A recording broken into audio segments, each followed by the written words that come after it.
Yes. I've just done 7 days in the Maldives, and here is a little ramblings all about what I've found. I headed to the Maldives for one main reason: the underwater life.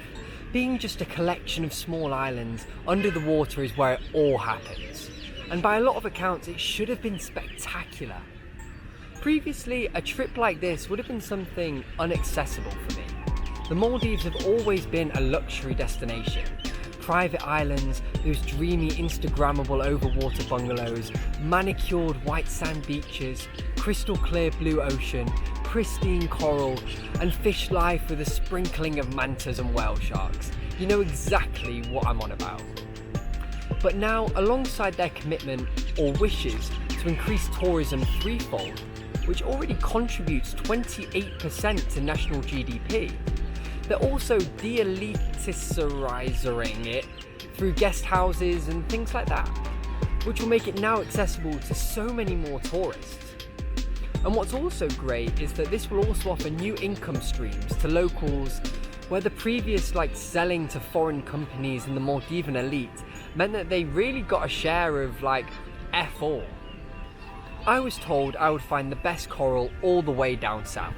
So that's exactly where I headed, out of the chaos of one of the most densely populated cities in the world, Male, onto a cargo boat and 3 days to our destination, Adu Atoll.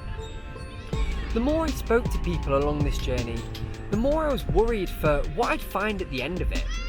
The local people don't seem bothered, I was told, about a changing environment.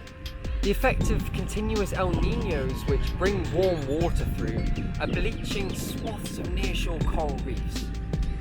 Large-scale fishing of tuna and other pelagics are rinsing the oceans. And there appears to be a lack of any significant conservation action towards rectifying any of this at the moment. And then there were the stories that came with this rampant increase in tourism and development. Islands are being reclaimed and excavated for tourist resorts, space for housing and building for airports, and with sand being dredged from the beaches, the seafloor, and unwanted islands. This is disturbing massively the natural ecosystem. And one dive shop owner told me from the building of one airport, he lost 10 dive sites and had many other days with nothing but cloudy waters, which when settled, the sediment completely covered the reef. And speaking to the youth as well, they too recalled that beaches they played on and swam in as kids have now turned into swamps. And I wonder whether the crazy money that this tourism is bringing in is blinding the decision makers about the destruction it's having on the environment, and therefore is destroying the very thing that is bringing tourists here in the first place. I can't understand how anyone can claim to care when just letting this happen. Is it a sign of giving up, losing hope, as El Niños continually bleach coral reefs and the devastating effects of sea level rise loom large for the rest of the century? I mean, psychologically, this must do something for your outlook. And when I finally got into the water, which actually is some of the nicest, silkiest water I've ever been in, it was nice. Oh, hello. Nice coral coverage, but here's supposed to be some of the best coral in the Maldives. And the Maldives is supposed to be one of the most special places in the world. What would I find when I went elsewhere? Is Maldives losing its charm alongside its pristine environment? I'd say, personally, what's really attractive about white sand beaches and crystal clear waters is how alive it is. That's what makes it special.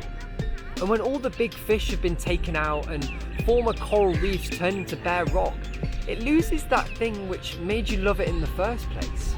And have the Maldivans realised this loss, and that's why they're opening up and increasing this mad development rush. From what I saw, something drastic needs to happen. The changing face of the Maldives needs to adopt the ethos of sustainable development, or what's there, adored by tourists and really taken for granted by locals, will no longer exist in its natural and all-important form.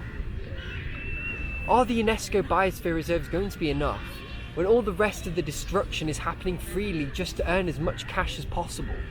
Come on, Maldives, don't let it all disappear.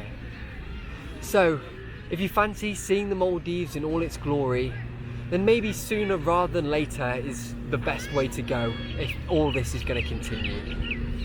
Ramblings out. And to keep up to date with everything, make sure you give all of these a follow.